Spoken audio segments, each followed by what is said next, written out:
Una hija es médico, la otra es asistenta, proclamó mi padre, levantando su copa ante los 14 invitados en la cena de Nochebuena de la familia. Luego sonrió. Y todos los demás también sonrieron. Mi hija de 8 años estaba sentada a mi lado. Me tiró de la manga y susurró: Mamá, ¿ser asistenta es algo malo? Esa fue la última Nochebuena en la que me quedé callada, porque lo que dije a continuación frente a todos en esa mesa lo cambió todo, y a mi padre también. Nunca ha vuelto a organizar una cena festiva desde entonces. Pero antes de contarte lo que dije esa noche, necesitas entender lo que había sucedido en los 6 años anteriores y por qué el hombre al que mi padre intentó impresionar toda la noche era el único en esa habitación que realmente sabía quién era yo. Mi nombre es Elena García. Tengo 31 años. Soy madre soltera, y durante los últimos 6 años, mi familia me ha llamado la asistenta. Ahora, déjame llevarte a la primavera pasada, la semana en que me mudé con solo 2 maletas y una niña de 2 años en brazos. Sin paradas, el viaje de Sevilla a Miraflores dura unas 2 horas. Tuve que parar 3 veces porque Sofía no paraba de llorar. Tenía 2 años. No entendía por qué papá no estaba en el coche. A decir verdad, yo tampoco lo entendía. Mi exmarido se fue un martes, vació nuestra cuenta bancaria un miércoles y presentó la demanda de divorcio desde la dirección de su madre un jueves. Para el viernes, estaba en el porche de mis padres en Miraflores, en la Sierra de Huelva, con una bolsa de pañales en una mano y los restos de mi dignidad en la otra.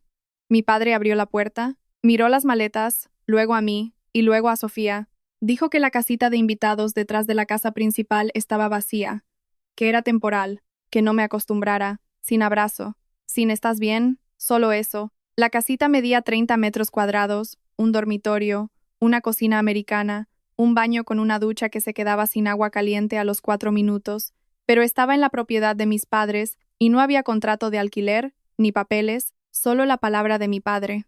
En ese momento, no pensé a qué importara.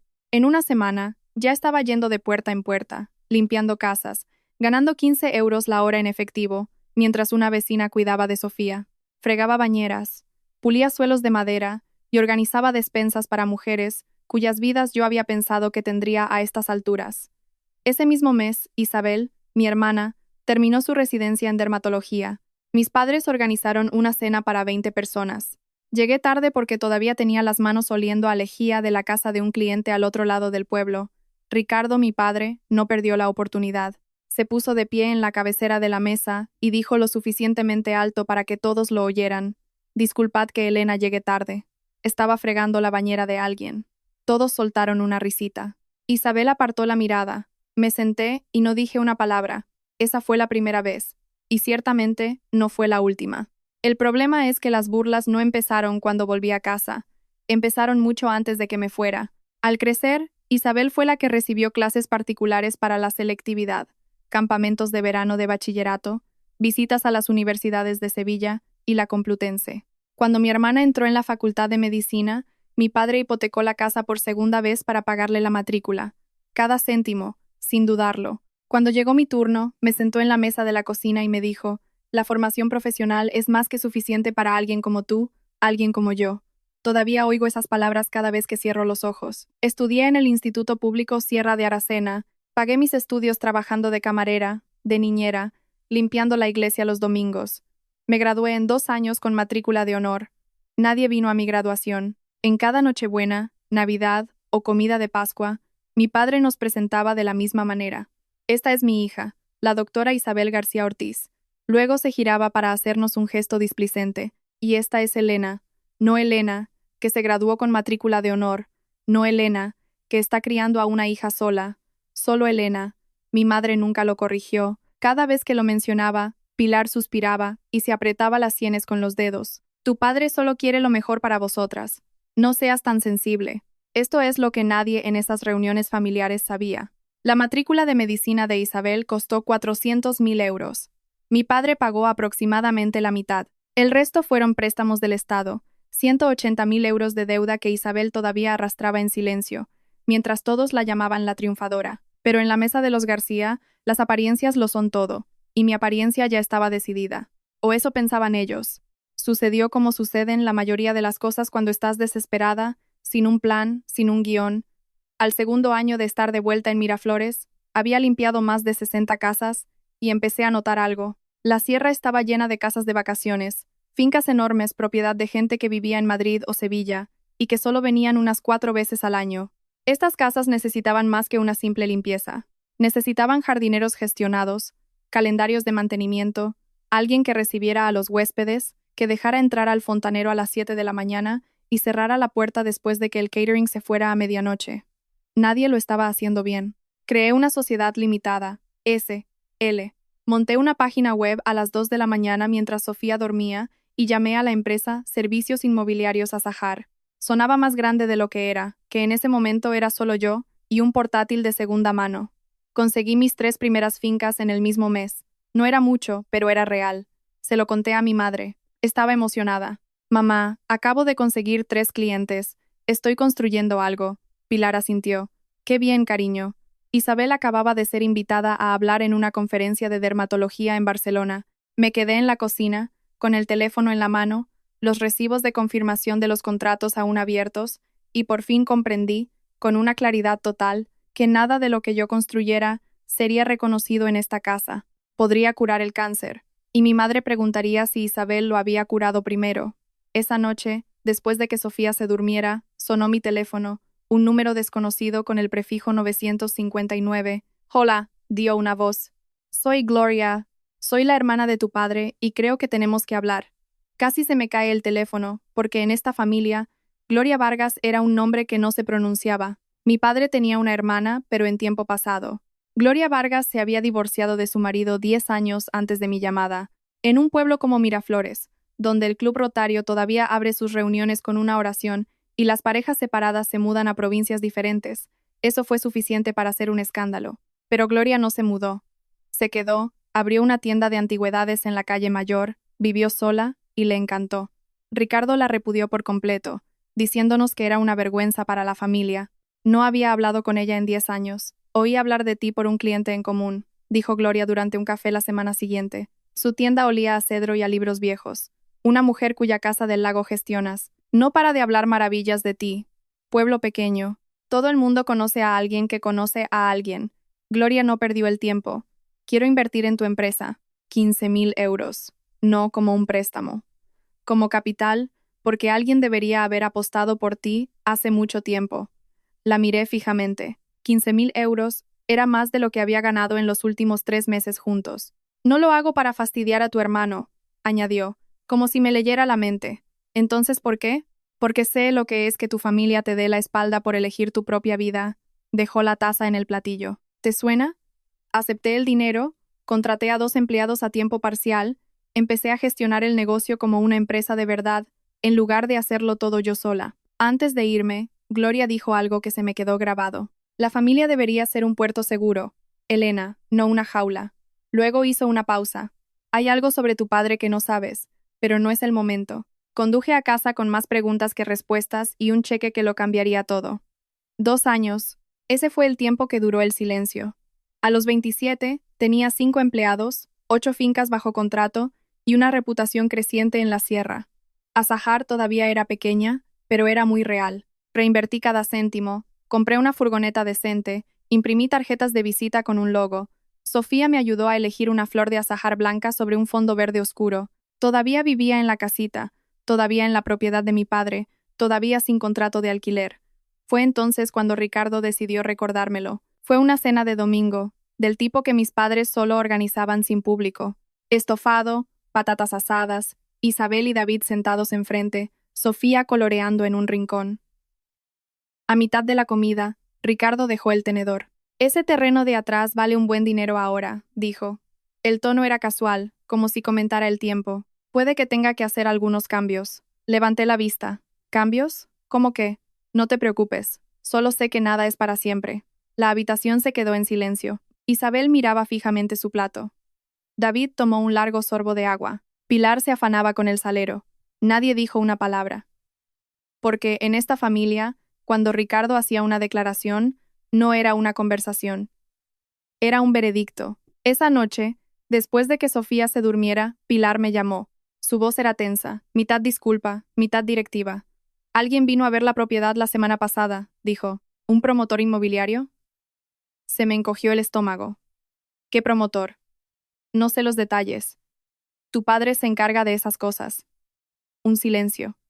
Probablemente no sea nada. No debería haberlo mencionado. Colgó. Me senté en el borde de mi cama en la casita de una propiedad que no era mía, en una casa sin contrato de alquiler, y sentí que el suelo temblaba bajo mis pies. Empecé a buscar pisos de alquiler, algo cerca del colegio de Sofía, algo que pudiera permitirme. El problema de Miraflores era que es un pueblo pequeño con un mercado inmobiliario ajustado. Los alquileres de 3 dormitorios cerca del colegio público eran casi inexistentes, y los que estaban disponibles costaban el doble de lo que podía permitirme sin descapitalizar el negocio. Pilar se enteró en una semana, en un pueblo tan pequeño. La agente inmobiliaria a la que llamé era la hija de su amiga. El teléfono sonó a las 8 de la mañana. ¿Estás buscando un piso? La voz de Pilar era temblorosa. ¿Vas a alejar a Sofía de nosotros? Mamá, no estoy alejando a nadie. Tu padre estaría destrozado, después de todo lo que hemos hecho por ti. Quise preguntar qué era exactamente lo que habían hecho, pero no lo hice. Esa noche, llamó Ricardo, sin preámbulos. Si te mudas, estás por tu cuenta. Su voz era fría, definitiva. No cuentes con que cuidemos de Sofía los fines de semana. No esperes una invitación para Nochebuena. ¿Hablas en serio? Solo estoy siendo realista. Sabía exactamente lo que estaba haciendo. Sofía llamaba a mis padres todas las noches antes de dormir. Hacía dibujos del jardín de su abuelo. Contaba los días entre visitas. Cortar ese vínculo era algo que no podía hacerle a mi hija, y él lo sabía. Así que dejé de buscar. No me quedé por debilidad. Me quedé porque si me iba en los términos equivocados, perdería todo lo que había construido. En un pueblo pequeño, Ricardo García era un hombre respetado. Si me iba, él lo pintaría como un abandono. La hija ingrata que nos robó a nuestra nieta. Esa historia llegaría a todos los clientes potenciales en un radio de 30 kilómetros. Necesitaba ser lo suficientemente fuerte como para que, cuando finalmente me fuera, no necesitara nada de él. Ni su tierra, ni sus cuidados de abuelo, ni su versión de la historia. Ese día no había llegado, pero llegaría. Las grietas empezaron a aparecer primero en Sofía. Su profesora me llamó un miércoles. La señorita Torres, una mujer amable que llevaba 20 años en segundo de primaria, dijo que Sofía se quedaba callada en el almuerzo. Los otros niños preguntaban a qué se dedicaba su madre. Ella no respondía, solo se encogía de hombros y miraba hacia otro lado. Me senté en esa silla de plástico diminuta y sentí que algo se rompía dentro de mí. Mi hija, a los 8 años, estaba aprendiendo a avergonzarse de mí. Esa noche, arropé a Sofía y me preguntó: «Mamá, ¿te gusta tu trabajo?» «Me encanta mi trabajo, cariño. Entonces, ¿por qué el abuelo siempre dice cosas raras?» Le di un beso en la frente y apagué la luz. Luego fui a la cocina, me senté en la mesa y me quedé mirando la pared durante una hora. Esto ya no era sobre mí. Las bromas de Ricardo, sus pequeños espectáculos en cada fiesta, se estaban filtrando en la psique de mi hija. Tenía 8 años y ya estaba interiorizando que su madre no era alguien de quien estar orgullosa. Esa misma semana, una oportunidad llegó a mi bandeja de entrada. Un nuevo complejo de lujo en la sierra, 12 casas de vacaciones, un contrato de gestión integral. El propietario buscaba una única empresa para gestionarlo todo. Valor anual, 340.000 euros. Suficiente para duplicar mis ingresos, suficiente para contratar a un equipo completo, suficiente para mudarme de esa casita para siempre. Llamé a Gloria, le conté la oportunidad y lo de Sofía. Se quedó en silencio un momento. Pero el miedo también es un casero, Elena, y el alquiler no para de subir. Esa noche, cogí el teléfono y llamé al promotor. 2 tonos. Una voz respondió. Serena, profesional, sin prisas. Francisco Cifuentes, promociones Cifuentes. ¿En qué puedo ayudarle? Respiré hondo y le presenté mi propuesta. Francisco Cifuentes no dijo que sí en esa primera llamada. Dijo: envíeme su portfolio, así que lo hice. Cada foto de propiedad, cada testimonio de cliente, cada informe de mantenimiento que había presentado, lo formateé como una mujer con algo que demostrar, porque lo tenía. 3 días después, Francisco volvió a llamar.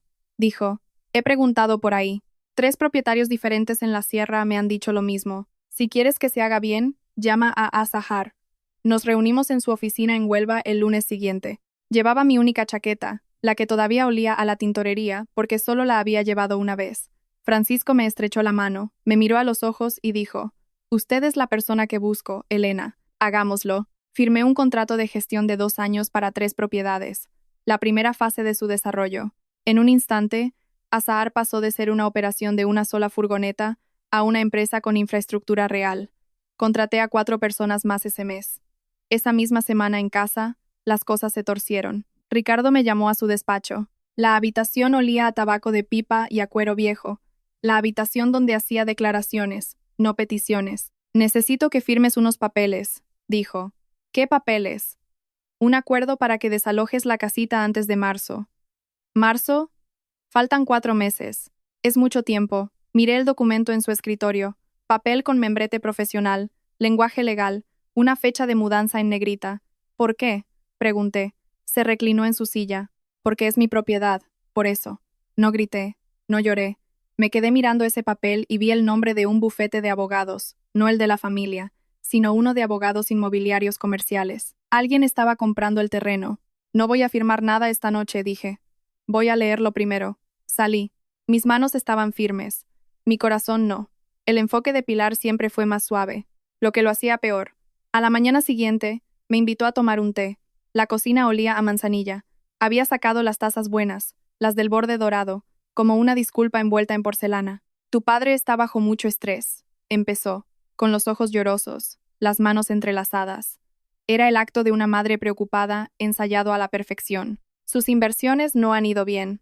Necesita vender el terreno, Elena. ¿Y por qué no me lo dice él? Estamos hablando ahora. No estás escuchando. Dejé mi taza. ¿Me estás pidiendo que desaloje a mi hija de la única casa estable que ha conocido en 4 meses, sin decirme por qué hasta que lo descubro por mi cuenta? La cara de Pilar cambió. La suavidad desapareció.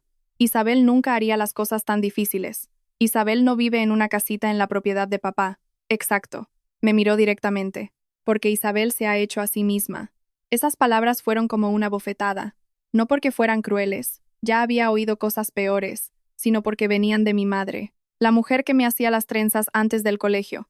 La mujer que se suponía que era mi puerto seguro. Me levanté. Dejé la taza de té en la mesa.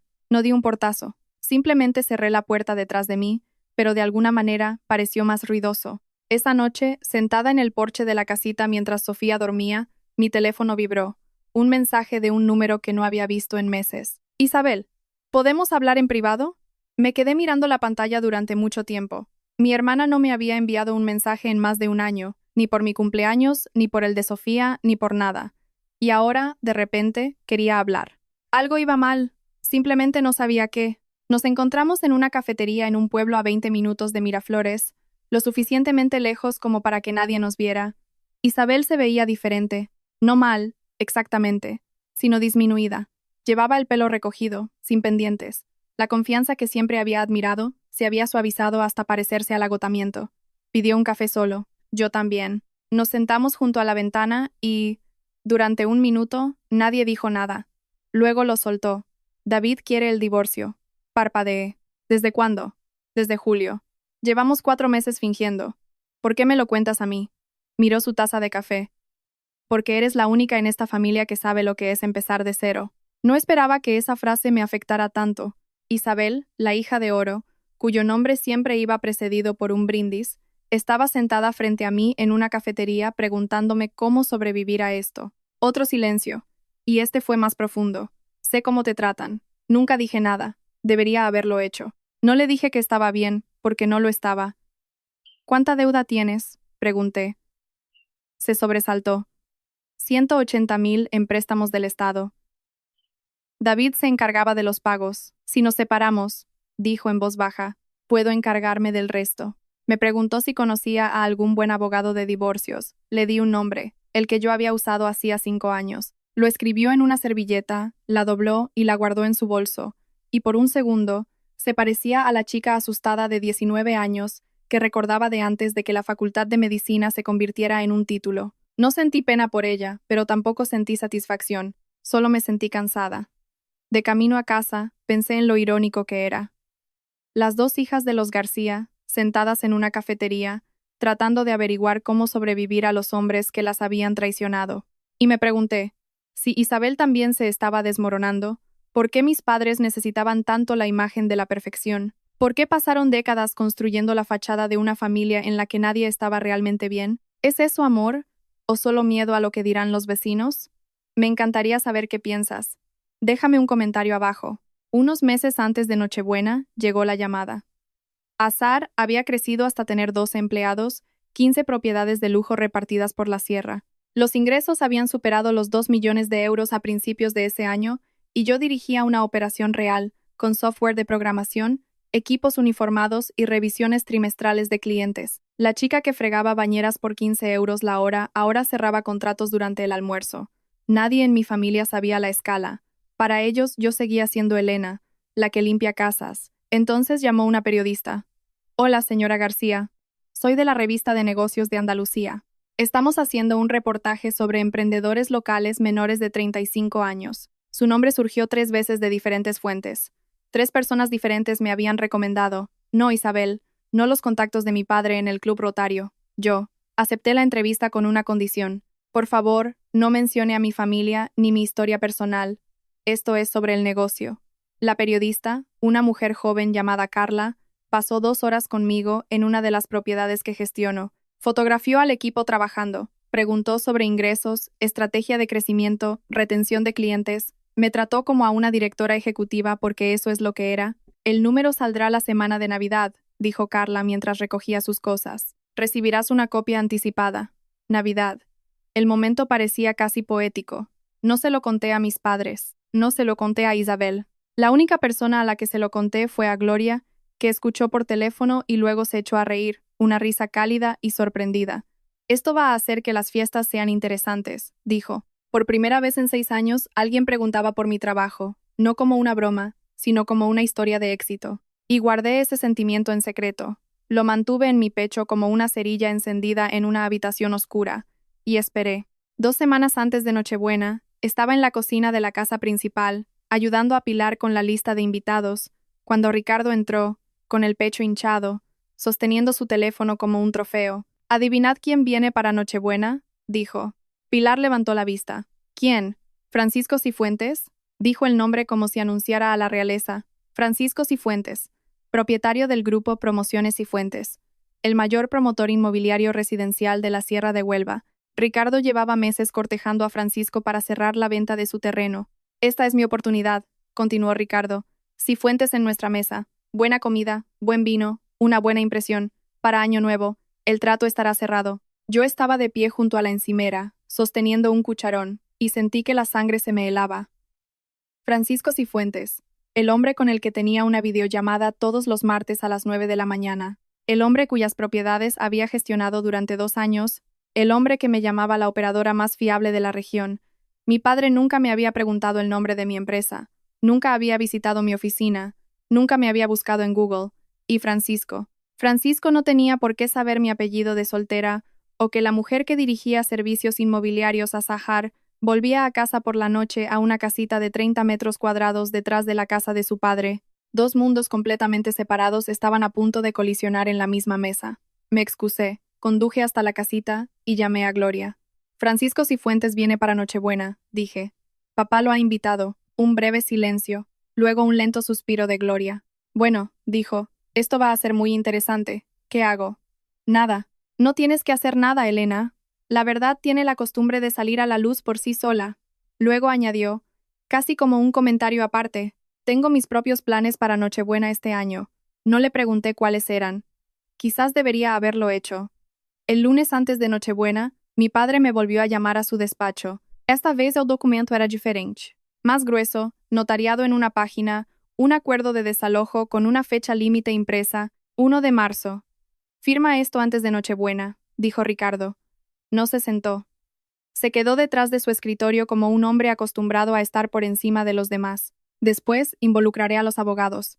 Cogí los papeles, leí lentamente. Cláusulas de desalojo, renuncia a reclamaciones sobre la propiedad y escondido en la segunda página, el precio de venta, 410.000 euros. Ricardo estaba vendiendo la tierra en la que yo vivía, la tierra que Sofía llamaba hogar. Pasé a la última página y vi el nombre del comprador, Grupo Promociones Cifuentes. Se me revolvió el estómago tan rápido que pensé que iba a vomitar. Mi padre le estaba vendiendo la propiedad a mi mayor cliente, el mismo hombre que había invitado a la cena de Nochebuena, el mismo hombre que no tenía ni idea de que la casa que Ricardo le había prometido vacía era donde yo y mi hija dormíamos cada noche. Miré a Ricardo. Él me devolvió la mirada, tranquilo, impasible, como un hombre que ya ha ganado. «Le dijiste a Francisco que la casita estaba vacía». No era una pregunta. Lo estará, porque te estoy pidiendo que te vayas. Porque estoy tomando una decisión de negocios. Dejé la carpeta sobre su escritorio. Sin firmar, sin discutir, simplemente me dirigí a la puerta. Elena. Su voz se volvió cortante. No hagas esto más difícil de lo necesario. Giré el pomo.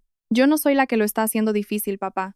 Fui a la casita, cerré la puerta, me senté en el suelo y llamé a mi contable, luego a mi abogado, luego a Gloria. Faltaban 5 días para Nochebuena, y por primera vez en 6 años, no tenía miedo. Estaba preparada. La mañana de Nochebuena olía a canela, a romero, y a algo que no podía nombrar. Quizás a pavor. Me levanté temprano, vestí a Sofía con su vestido de terciopelo verde, el que tenía pequeñas hojas bordadas. Dio vueltas frente al espejo y preguntó, «¿Estoy guapa, mamá? ¿Estás perfecta? ¿El abuelo se portará bien hoy?» Me arrodillé, le aparté un mechón de pelo de la oreja. «No lo sé, cariño, pero estaré a tu lado todo el tiempo». A las 9 de la mañana, ya estaba en la cocina de mis padres, delantal puesto, pelo recogido, hasta los codos en el cordero. Como todos los años, Pilar me delegaba la cocina porque Isabel tenía que prepararse. Como si asar un cordero de 9 kilos y preparar 4 guarniciones no fuera prepararse. Isabel llegó a mediodía, pelo de peluquería, pendientes de perlas, un jersey de cachemira color crema. David la seguía, en silencio, llevando una botella de vino como si fuera su propia lápida. Los invitados llegaron en oleadas. La tía Carmen y el tío Jaime, los vecinos, el párroco David y su esposa Ruth, el primo de Ricardo, Ramón y su mujer, 2 parejas del club rotario, y luego, a las 12:30, un todoterreno negro entró en el camino de entrada. Francisco Cifuentes y su esposa, Adela. Ricardo prácticamente corrió a la puerta principal, apretones de manos, palmadas en la espalda. «Paco, bienvenido. Bienvenido. Estamos encantados de teneros». Francisco entró, cortés y sereno. Miró alrededor de la habitación, y entonces me vio, de pie en la puerta de la cocina, con el delantal puesto, el pelo recogido, un brillo de sudor en las sienes por 3 horas de cocción. Pilar se acercó. «Oh, esa es Elena, nuestra hija menor. Nos echa una mano en casa». Francisco asintió educadamente. Un atisbo de algo cruzó su rostro, quizás reconocimiento, y luego desapareció. Entró en el salón y Ricardo lo guió hacia la puerta trasera para mostrarle los terrenos. Mis terrenos. La cena fue a las 2. 14 personas alrededor de una mesa puesta con la mejor vajilla de Pilar, los platos blancos con borde azul que solo salían en las fiestas, las velas encendidas, las servilletas dobladas, todo orquestado, para parecer una familia que lo tiene todo bajo control. Ricardo se puso en la cabecera de la mesa, golpeó suavemente su copa con un tenedor. «Quiero dar las gracias», dijo, con la voz cálida de sermón dominical que reservaba para los invitados, «por esta familia, por esta casa, y especialmente por mi Isabel, la doctora Isabel García Ortiz, que nos hace sentir a todos tan orgullosos».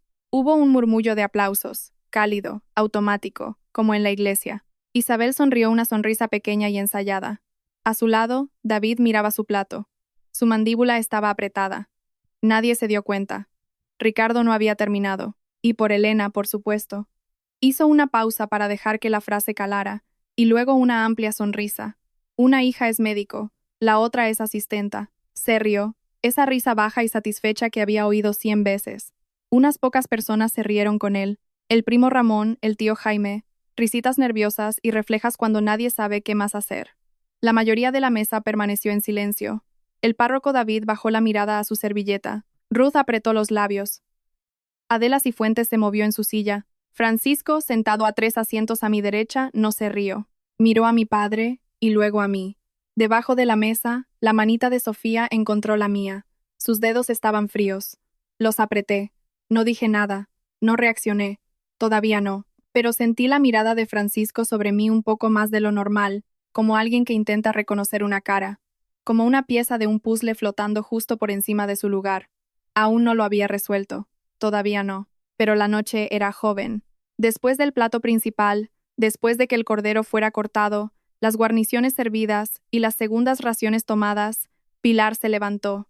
Sostenía su copa como si estuviera a punto de aceptar un premio. «Solo quiero añadir mi propio pequeño brindis», dijo con la voz melosa. «Por Isabel, la luz de nuestra familia. Qué afortunados somos». No dijo mi nombre, no me miró, no mencionó a Sofía. Hubo un murmullo de aprobación en la mesa, un tintineo de copas, sonrisas dirigidas a Isabel, que ahora parecía que quería fundirse con la pared. Y entonces, en el silencio que siguió al dejar las copas, una pequeña voz se alzó. Mamá. Sofía estaba sentada a mi lado, con los ojos muy abiertos, brillantes de lágrimas no derramadas y confusión. Mamá, ¿por qué el abuelo ha dicho que solo eres una asistenta? La mesa se congeló. Todos los tenedores se detuvieron. Todos contuvieron la respiración. ¿Es malo ser una asistenta? Una niña de 8 años, preguntando delante de 14 adultos si el trabajo de su madre la hacía inferior a ellos. Pilar se recuperó primero. Sofía, cariño, el abuelo solo estaba bromeando. Sofía miró a su abuela, pero nadie se reía. Silencio, un silencio denso. Miré a mi hija, a esta pequeña, valiente y honesta persona, que acababa de decir lo que ningún adulto en esta mesa se había atrevido a decir. Miré a Francisco Cifuentes, que observaba con una intensidad que no pude descifrar. Miré a mi padre, todavía de pie en la cabecera de la mesa, con la copa en la mano, la sonrisa desvaneciéndose, y algo dentro de mí, algo que se había doblado, estirado y pisoteado durante 6 años, durante 20 años, durante toda mi vida, finalmente, se rompió en silencio. No se hizo añicos, sino que se liberó. Puse mi servilleta sobre la mesa, eché la silla hacia atrás y me puse de pie. El chirrido de la silla sobre el suelo de madera. Todas las cabezas se giraron. Miré primero a mi hija, y luego hablé. Sofía, no es malo ser asistenta. Cualquier trabajo honesto es un buen trabajo. Mi voz era uniforme, tranquila, la voz que usaba con los clientes, no la que había usado nunca con mi padre. Pero ya que el abuelo lo ha sacado a colación, déjame contarte lo que mamá hace de verdad. La sonrisa de Ricardo desapareció. Elena, siéntate. No es el momento. Tú creaste este momento, papá. No levanté la voz.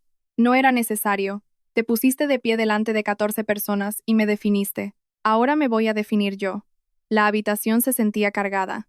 La mano de Pilar subió a su garganta. Los ojos de Isabel se abrieron de par en par. Empecé limpiando casas, dije, mirando a Sofía, pero hablando para todos en esa mesa. Sí, y no me avergüenzo de ello. Pero no me detuve ahí. Dejé que el silencio se asentara.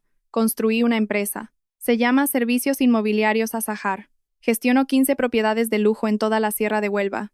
Tengo 12 empleados a tiempo completo. Y el año pasado mis ingresos fueron de 2-3 millones de euros. Nada, ni un sonido, ni un movimiento, solo 14 personas recalculando todo lo que habían pensado sobre mí. La cara de Ricardo, nunca la olvidaré. El color se le fue del rostro como si alguien le hubiera sacado la sangre. Su boca se abrió, se cerró, se volvió a abrir. Pilar, Elena, ¿por qué estás montando una escena? No estoy montando una escena, mamá. Estoy terminando el brindis de papá. Entonces, desde el otro extremo de la mesa, oí el sonido de una copa depositándose lenta y deliberadamente. Francisco Cifuentes me estaba mirando fijamente, no con sorpresa, sino con reconocimiento. El tipo de reconocimiento de cuando el último vaso de una cerradura finalmente encaja. Espere un momento, dijo. Francisco se puso de pie, no rápido, no dramáticamente, de la manera en que un hombre se pone de pie cuando tiene algo importante que decir, y no es del tipo que grita. Elena García, dijo. ¿Usted es la propietaria de Servicios Inmobiliarios Azahar? Todas las miradas en la habitación se movieron entre nosotros. Sí, señor Cifuentes. Francisco se volvió hacia mi padre. Su expresión cambió. La educada confusión dio paso a algo más duro. Ricardo, no me dijiste que tu hija dirigía Azahar. La boca de mi padre se movió, pero no salieron palabras. Ha estado gestionando toda mi cartera de la sierra durante 2 años. 3 propiedades. Contrato de servicio completo. La voz de Francisco era uniforme, sólida. La forma en que habla un hombre que elige sus palabras con cuidado porque las equivocadas cuestan dinero. Es una de las mejores operadoras de la región. Ricardo se agarró al respaldo de su silla. No lo sabía. ¿No lo sabías? Repitió Francisco rotundamente. No era una pregunta, era un veredicto. Ricardo, el martes pasado me dijiste que tu hija menor estaba en paro. Un jadeo colectivo recorrió la sala. ¿En paro? Repitió suavemente el tío Jaime. La tía Carmen se tapó la boca. El párroco David cerró los ojos. Pilar intentó controlar los daños. Siempre supimos que Elena era difícil. Francisco no la miró. Seguía mirando a Ricardo, que miraba el mantel como si pudiera desaparecer en él. «Me invitas a tu casa», dijo Francisco en voz baja. «Presentas a tu hija como tu asistenta. Y todo este tiempo ha sido la persona en la que confío una cartera que vale más que esta calle entera». Nadie se movió. Nadie habló. No me sentí triunfante. Sentí algo más extraño, como ver derrumbarse un muro y darme cuenta de que había estado parada detrás de él toda mi vida. Sofía me tiró de la mano. La miré. Mamá, susurró. ¿Es ese el hombre con el que hablas por teléfono los martes? Casi me rió. Sí, cariño, es él. Sonó el timbre. El momento fue tan perfecto que casi pareció planeado, pero no lo fue. Gloria siempre tuvo un don para las entradas dramáticas, quizás la única cosa que compartía con Ricardo.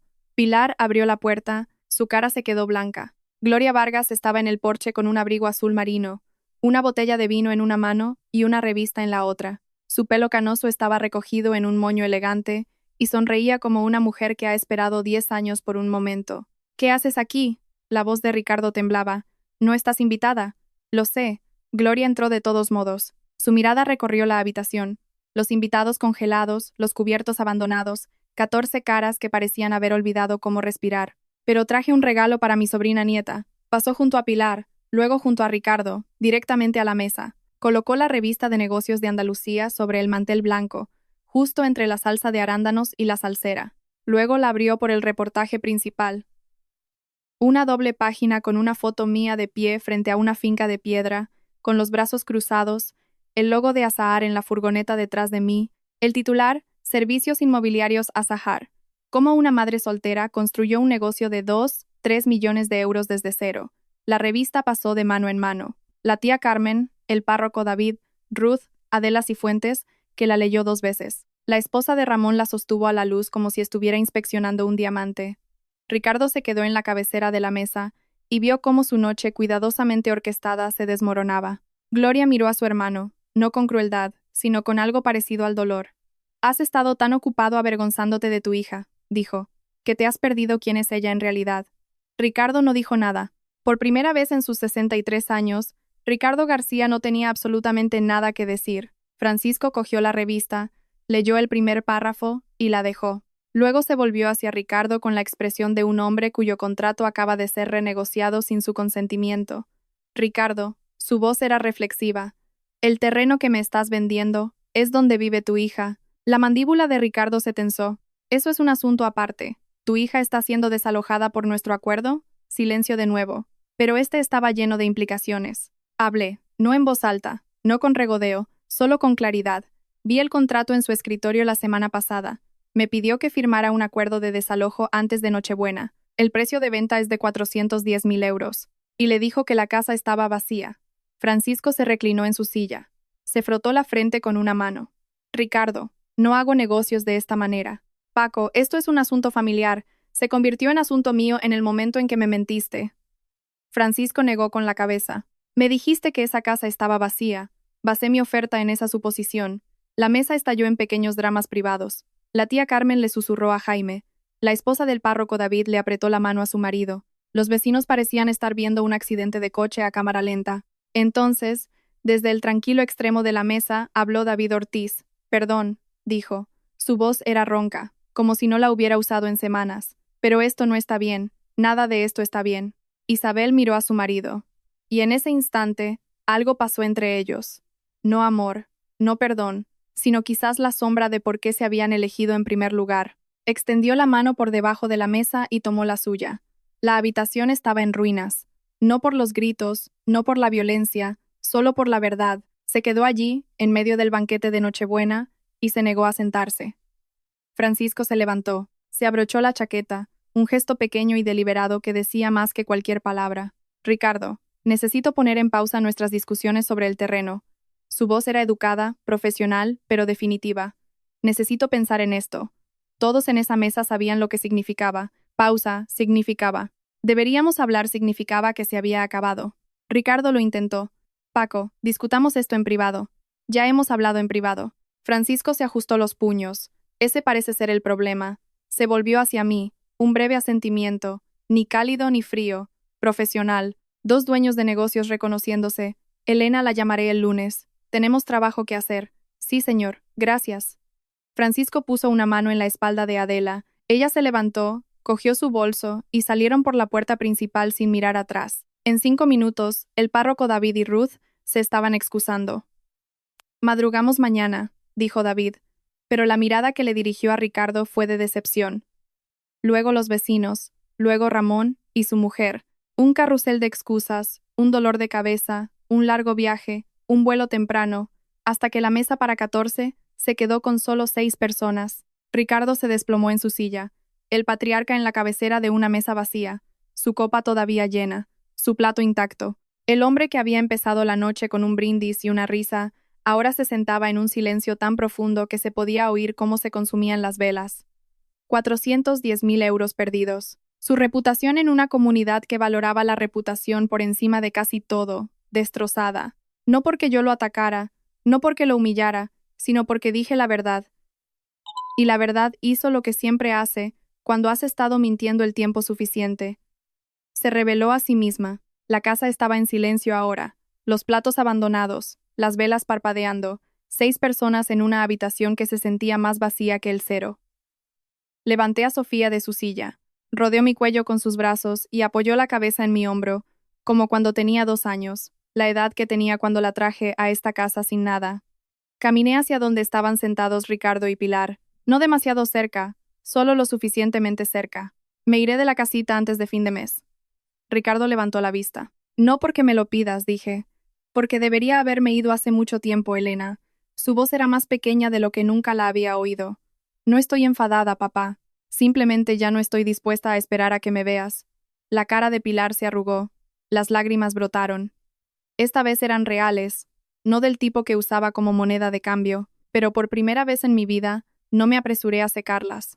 Miré a Isabel. Estaba sentada con las manos planas sobre la mesa, el rímel ligeramente corrido, el brazo de David todavía tocando el suyo.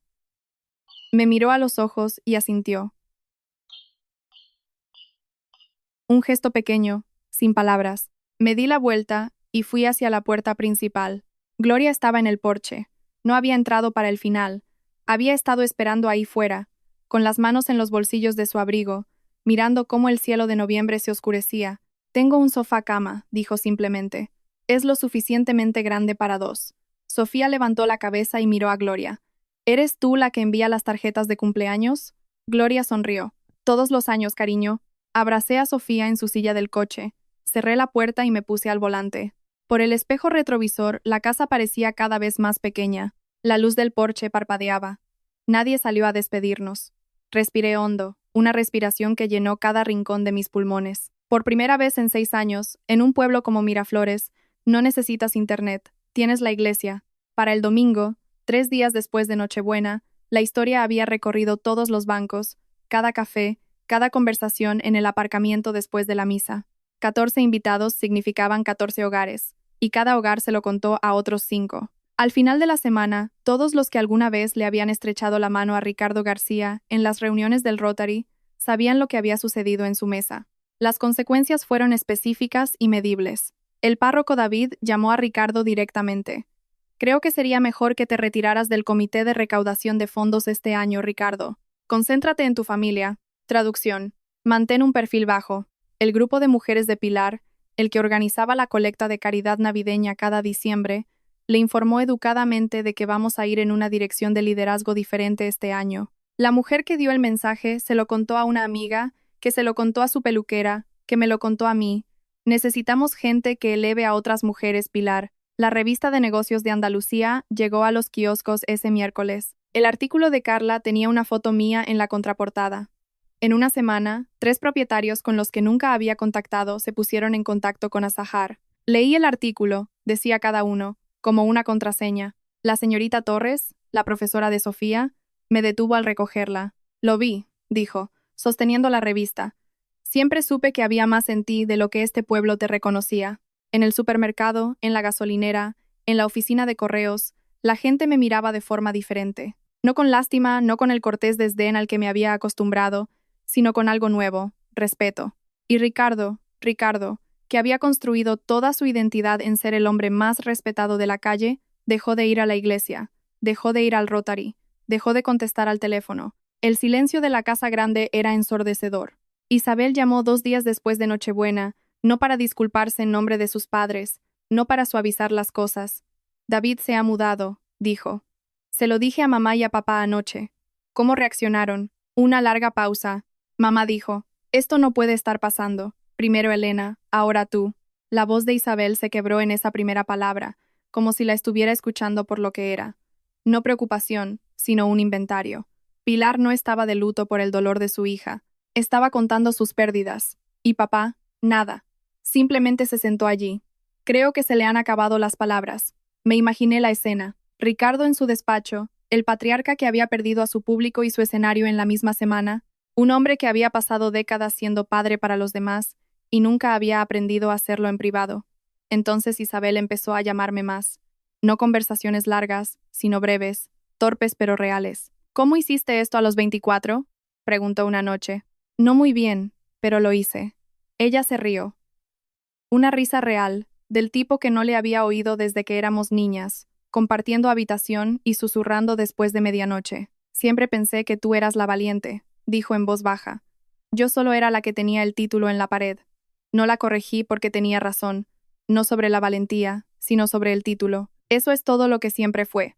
Un título en una pared en una casa donde la forma lo era todo y el amor era condicional. No nos convertimos en mejores amigas de repente. Había demasiados años de silencio entre nosotras para eso, pero algo cambió, como dos árboles que habían crecido en direcciones opuestas, y finalmente se dieron cuenta de que sus raíces todavía se tocaban bajo tierra. No fue un final de película, fue una llamada de teléfono un martes por la noche, y fue suficiente. La llamada llegó 2 semanas después de Nochebuena. Estaba fregando los platos en la cocina de Gloria cuando sonó el teléfono. Papá. Me sequé las manos. Diga. Su voz era diferente. No más baja, exactamente, sino disminuida, como si alguien le hubiera bajado el volumen al altavoz que había estado a todo volumen durante 63 años. Hola, papá. Dejaste las cosas claras. ¿Podemos dejar esto atrás? Me apoyé en la encimera. ¿Dejar qué atrás, papá? ¿Nochebuena? Eso no fue real, papá. Eso fueron 14 personas viendo cómo humillabas a tu propia hija mientras te preparaba la cena delante de su hija. Silencio. El tipo de silencio que dura tanto que puedes oír la respiración de la otra persona. No era mi intención. No tenías intención de que te pillaran. Hay una diferencia. Más silencio. Podía oír el tic-tac de su reloj de pie en el pasillo, el que había estado allí desde que yo tenía 4 años. El trato del terreno se cayó, dijo. Aún más bajo ahora. Francisco se echó atrás. Lo sé, estoy en problemas. Financieramente, Elena. Cerré los ojos. Una parte de mí quería ayudar, la parte que era su hija, la parte que recordaba cómo me enseñó a montar en bici en el camino de entrada, sosteniendo el sillín hasta que encontré el equilibrio. Pero no iba a rescatar a un hombre que había pasado 6 años ahogándome. Cuando estés listo para hablar de verdad, mantuve la voz firme, no fría, no cálida, solo clara. Estaré aquí, pero no me sentaré en otra mesa donde mi hija aprenda a avergonzarse de su madre. No respondió. La línea se cortó. Me quedé en la cocina de Gloria durante mucho tiempo, con el teléfono en la mano, mirando al vacío. Sofía pasó corriendo por el pasillo, persiguiendo al gato de Gloria, riendo. Ese sonido fue suficiente. Tenía que serlo. A mediados de diciembre, el piso empezó a sentirse como un hogar. Era un alquiler de 2 dormitorios en la calle del Arce, a 8 minutos del colegio de Sofía y a 12 de la oficina de Azahar. No era lujoso, pero estaba limpio. La primera mañana, Sofía entró en la cocina en pijama, con un puñado de fotos. Las había cortado de los álbumes familiares que traje. La casita, el jardín, el porche de la casa principal. Pegó una en la nevera. Era de la Pascua de 2 años antes. Sofía sentada en el regazo de Ricardo, ambos riendo. Miré la foto. Mi hija había incluido a todos. Sus abuelos, Isabel, incluso David. No había borrado a nadie. No quité la foto, porque los límites no consisten en fingir que la gente no existe. Se trata de elegir a qué distancia están. Esa semana, Francisco Cifuentes llamó, no sobre el terreno, sino sobre el negocio. Estoy expandiendo mi cartera, dijo. 2 nuevos desarrollos en la provincia de Huelva. Quiero que Azahar se encargue de ambos, y ya te he recomendado a 2 colegas.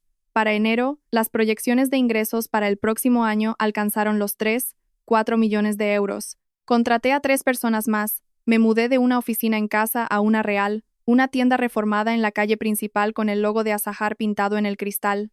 Gloria venía todos los domingos, traía tarta de nueces, se sentaba en el suelo del salón con Sofía y construían castillos de Lego que eran estructuralmente dudosos, pero arquitectónicamente ambiciosos. Un domingo, Sofía levantó la vista de su castillo y dijo: «Mamá, hoy le he dicho a mi amiga que diriges una empresa entera. Eso es genial». Sonreí. ¿Qué dijo ella? Dijo, ya lo sé, es mi madre. Me giré hacia la ventana para que Sofía no me viera llorar, pero Gloria lo vio, y solo asintió. El tipo de asentimiento de alguien que ha esperado mucho tiempo a que finalmente llegara lo bueno.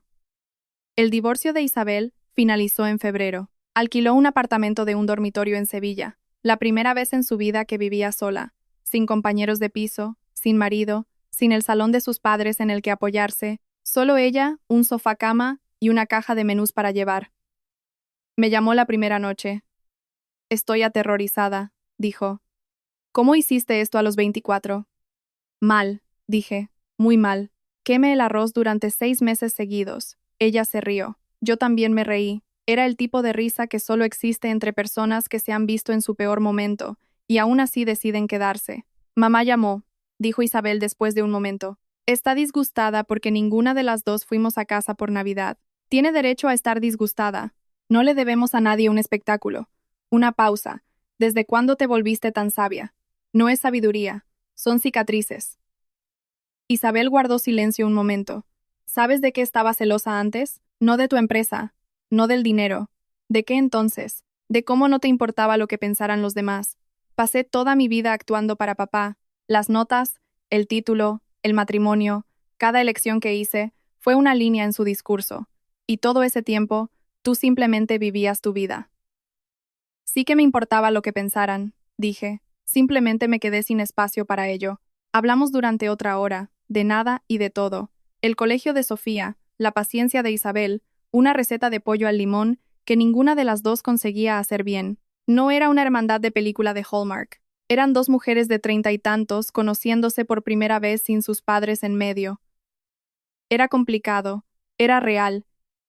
Y, sinceramente, fue la mejor conversación que había tenido en años. La carta llegó en marzo. No un correo electrónico, no un mensaje de texto, sino un sobre escrito a mano en mi buzón, con el sello puesto ligeramente torcido, como si alguien no hubiera enviado una carta en años.